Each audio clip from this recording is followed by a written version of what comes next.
मेरी आज तो ख्वाहिश थी कि ये जो आपस के इख्तलाफात हैं, ये बुनियादी तौर पे सियासी इख्तलाफात हैं, इन इख्तलाफात का दिफाई मामलात से और खारजा पॉलिसी से कोई ताल्लुक नहीं है। 1965 की जंग हुई तो इधर अपोजिशन लीडर के दादा थे जिन्होंने कहा था कि ये कौम दुश्मन नहीं जानता कि उसने किस कौम को ललकारा है। आई विश, और ये मैं सबके लिए कह रहा हूं, इस साइड पे बैठे लोगों के लिए भी और इस साइड पे, I wish we were half the men and women our grandfathers were. हमने अपने आबाओ अजदाद की जो मिरास थी, जो इखलाक थे, जो रवादारी थी, वो उसको ना सिर्फ भुला दिया, बल्कि जब इस मुल्क की सालमियत की बात आती है हम तब भी पॉलिटिकल पॉइंट स्कोरिंग से बाज नहीं आते। मैं आज दोबारा ये बात करूंगा, ना मैं आपके लीडर को बुरा कहूंगा ना मैं अपने लीडर को अच्छा कहूंगा, क्योंकि आज बात पाकिस्तान की है, सिर्फ पाकिस्तान की और सिर्फ पाकिस्तान की है। अगर मैं ये करूं इस मौके पर जब दुश्मन ताक में बैठा है कि उसने हमला कब करना है, इधर से मुर्दाबाद के नारे लगे, इधर से जिंदाबाद के नारे लगे, मेरी पाकिस्तानियत गवारा नहीं करती कि मैं इस तरह की आवाजें उठाऊं और इस हाउस से वो क्लिप जाएं जो इंडियन चैनल्स के ऊपर लगे और इंडियन मीडिया ये कहे कि ये लोग डिवाइडेड हैं। हम कतई ये बात नहीं करते, ना हम इस बात के कायल हैं। मुझे जो पूछेगा मैं उसे कहूंगा कि इमरान खान भी उतना अच्छा है जितनी हमारी लीडरशिप अच्छी है, क्योंकि आज बात पाकिस्तान की है। आपस में लड़ने के लिए बहुत टाइम है, महीने बाद लड़ लेंगे, 2 महीने बाद लड़ लेंगे, तो मेरा गिरेबान पकड़ लेना, मैं तुम्हारा गिरेबान पकड़ लूंगा। मगर किसी चीज का कोई वक्त होता है, कोई बात मौके की मुनासबत से होती है, कुछ अपने बड़ों से ही सीख लें। और मैंने आज जनरल अयूब खान के हवाले से जो बात की वो इसलिए की कि वो डायलॉग आज भी लोगों के ज़हनों में जिंदा है कि दुश्मन नहीं जानता उसने किस कौम को ललकारा है। हम तो उस वक्त नहीं थे, मगर हमने अपने बड़ों से सुना कि ये वो जज्बा था, ये वो कौमी यकजहती थी जो ये कौम रखती थी। और मुझे फख्र है कि आज बुचर ऑफ गुजरात की तमाम पॉलिसियां नाकाम हो चुकी हैं। मैं कल लाइन ऑफ कंट्रोल के पास बेला नूर शाह के एक कस्बे में मौजूद था। हम फॉरेन मीडिया को, लोकल मीडिया को वहां पर लेकर गए जहां पर भारत कहता था कि दहशतगर्दों के तरबियती कैंप मौजूद हैं, दहशतगर्दों को तरबियत दी जा रही है, और पीर चनासी से और बेला नूर शाह के कस्बे से दहशतगर्द सरहद पार गए हैं। दुश्मन मक्कार भी है, बदनीयत भी है, और दुश्मन बेवकूफ भी है।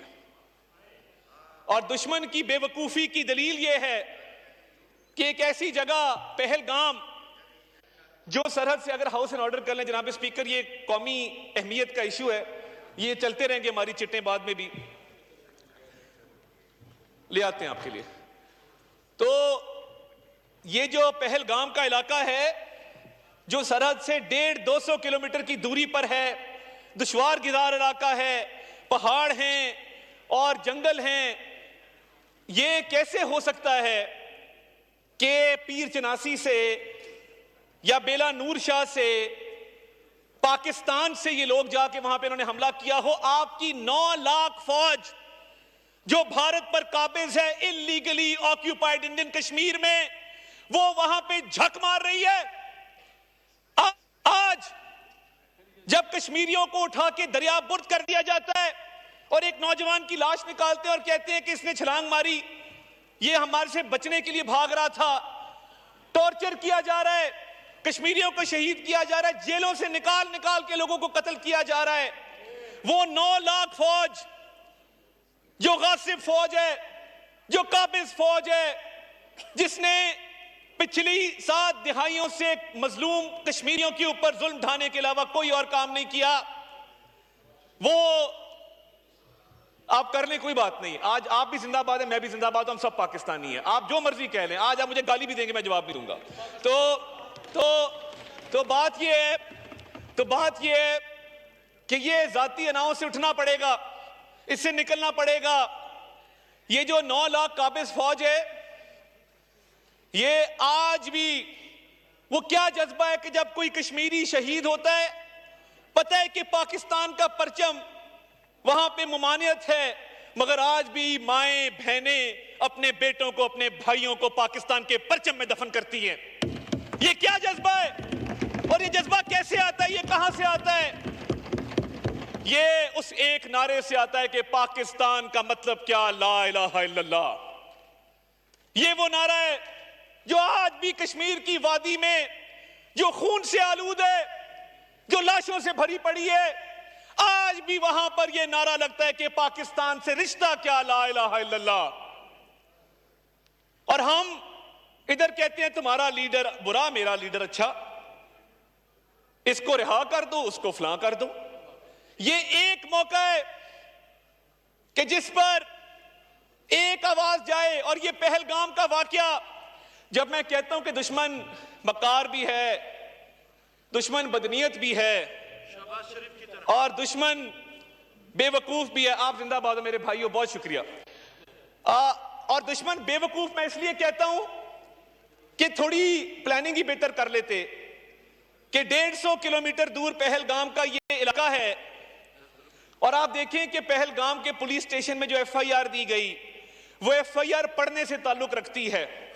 आप भी उस पर बात करें कि पहलगाम के पुलिस स्टेशन में जो एफआईआर दी गई, वाकया होता है 1:50 पर, वाकया खत्म होता है 2:20 पर, एफआईआर दी जाती है 2:30 के 10 मिनट के अंदर।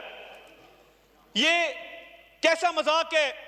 और लिखा जाता है कि सरहद पार बैठे आकाओं की ईमा के ऊपर ये एफआईआर, ये वाकया किया गया। और मुझे ये बताइए कि एक बंदा जो हलाक हुआ, उसका बेटा ये कह रहा है कि पुलिस 1.5 घंटे बाद आई, पुलिस पहुंच नहीं सकती थी।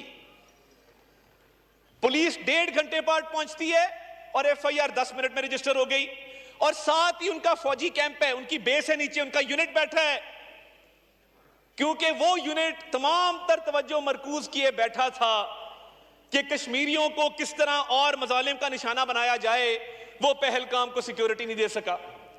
पहलगाम भारत का एक false flag operation, security failure, intelligence failure है।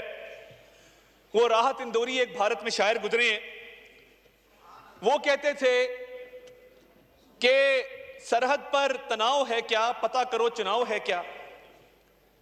ये क्यों कहा?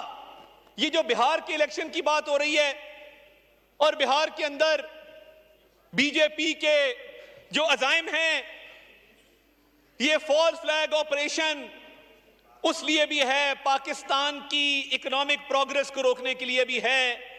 और इनका ख्याल था कि ऐसा फॉल्स फ्लैग ऑपरेशन करेंगे और ये एफआईआर ने सब कुछ एक्सपोज कर दिया।